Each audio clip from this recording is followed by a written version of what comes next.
Welcome to Texas Border Watch, your eyes on the front line for all things border security, immigration, and local policy. I'm Jordan Elder. Miles of shipping containers and razor wire have been lining the Rio Grande for years, but now a state representative in Eagle Pass says it's time to get rid of it. Representative Eddie Morales, who is a Democrat, says all of these measures are outdated and unnecessary at this point. We've shown you how significantly crossings have dropped in that area, but Morales says this actually stemmed from a roadblock city officials faced. Eagle Pass and TxDOT engineers were trying to inspect the international bridge, but they struggled to get to the pillars because of overgrown foliage and all of that wire. Luckily, the fire department helped take them to the pillar by boat so they could still do their work, but Morales said this started a larger conversation. He asked the governor in this letter to start returning Eagle Pass and Shelby Park to the way it used to be. He says there's a balance to be struck between border security and a sense of normalcy for his community.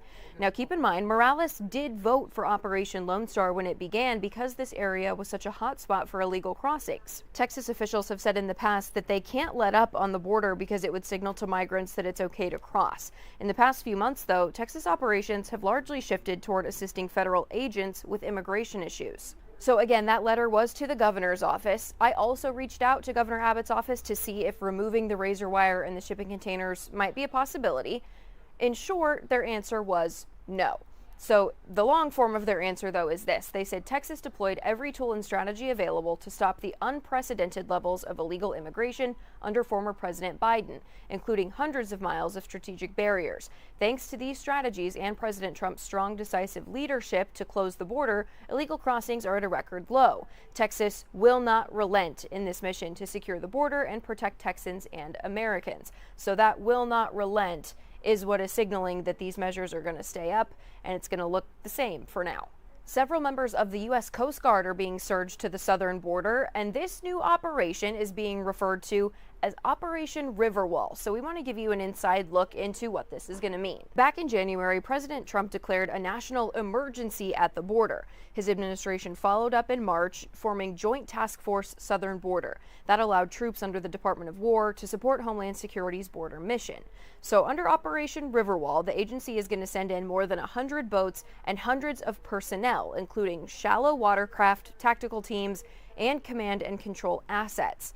The Coast Guard says the goal is to stop drugs and deter illegal crossings along a 260-mile stretch of the river that forms part of the U.S. border. Officials aren't saying exactly how many people or how many resources are involved, citing operational security concerns. The Coast Guard held a press conference about this to answer some of the questions, so we want to show you a piece of that. The Coast Guard launched Operation Riverwall and mobilized additional assets to secure and defend the U.S. border from illegal immigration and illicit activities along the 260 miles of the Rio Grande Valley. We are working collaboratively with our federal, state, and local partner agencies by leveraging our unique authorities and capabilities to control our border. The threat out here is evolving, and it's always changing. Our adversaries are using new techniques, new procedures, new technology.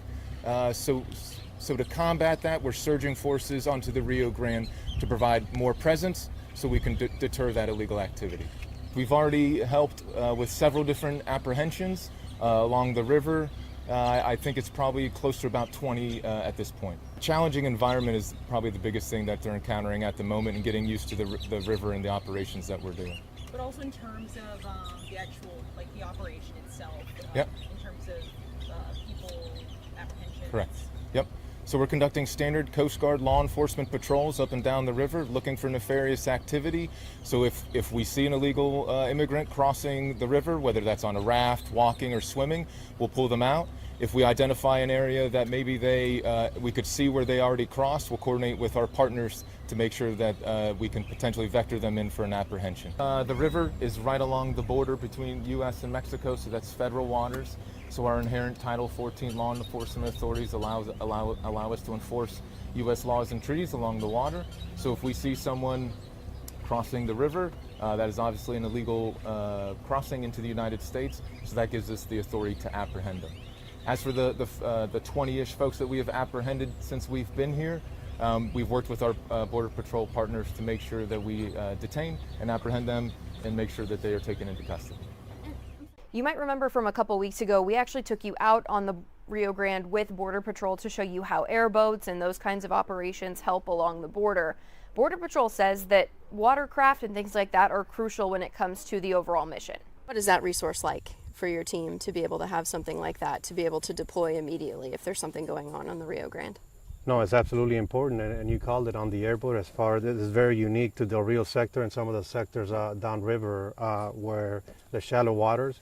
The only way we're able to navigate these waters is through the use of an airboat, and it's very important because we want to prevent and deter those illegal entries.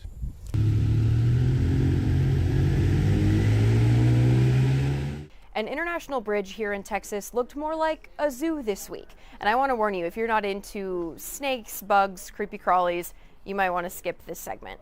So this picture is from U.S. Customs and Border Protection, and in all of these containers, there are over 160 living reptiles and bug species. This was at the Ansel Duas International Bridge in Texas. They caught a driver that was trying to transport all of these animals into Mexico. It was a silver Toyota truck. The vehicle was selected for further inspection because when you cross back and forth on the border, sometimes your vehicle gets pulled. They'll do the x-ray, they'll look through it specifically for this reason. They want to make sure you're not bringing anything back and forth that you're not supposed to. In this case, this person was.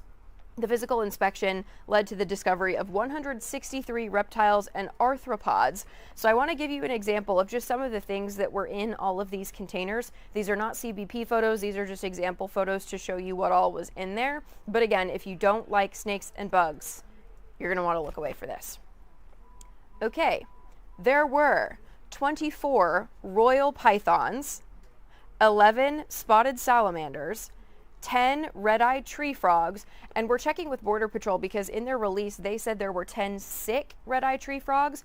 As far as I can tell, and I am not an animal expert, that's not a species, so I'm wondering if the frogs themselves were sick in transport and needed medical attention, so we're checking on that. 10 albino milk snakes, 10 orange milk snakes, and then 10 Mexican black king snakes, along with 4 tarantulas, and several different types of ball pythons. U.S. Fish and Wildlife Service took custody of all of these animals. They are going to oversee what happens to them from there. But quite a scare, I'm sure, for the border officials that went through and found all of this in a silver truck. That's all we've got for you this week. I'm going to reset that so we don't have to look at it. Anyway, that's all for this week's Texas Border Watch. We will be back next week, and if you want to watch any of our other episodes, we've got a playlist on YouTube for you to look back through. We will see you back here next week.